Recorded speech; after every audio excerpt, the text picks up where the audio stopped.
ఈ ఉడత కనిపిస్తుంది కదా, దీనికి నాకు ఎంత శత్రుత్వం అంటే మా ఇంటి దగ్గర నుంచి తెచ్చుకున్న సామాన్లన్నీ పాడు చేసింది.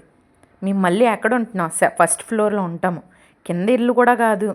పోనీ కిటికీల నుంచి ఇచ్చిందా అంటే కిటికీల నుంచి కూడా కాదు. అప్పటి నుంచి దీనికి నాకు పగ. మొన్న నేను క్లీన్ చేద్దామని అట్టపెట్టెలన్నీ ఉన్న సామాన్లన్నీ తీస్తే ఇంత గూడు పెట్టింది. అప్పటి నుంచి ఇది మా ఇంట్లోకి ఎలా రావాలా అని చూస్తుంది. నేను దాన్ని ఎలా పంపించాలా అని చూస్తున్నాను. ఎలా వస్తుందో చూడండి. మీ కిటికీ పైన ఆ డ్రిల్స్ ఉంటాయి కదండి, అక్కడ ఏం కట్టలేదు, అంటే లేదు అక్కడ ఏమీ. అది కవర్ చేశాను. కవర్ ఎందుకు చేశాను, ఇంతకుముందు కవర్ చేయలేదు. ఫోన్లో ఉడతొస్తుంది కదా, వెళ్తుందిలే అని ఊరుకున్నాను.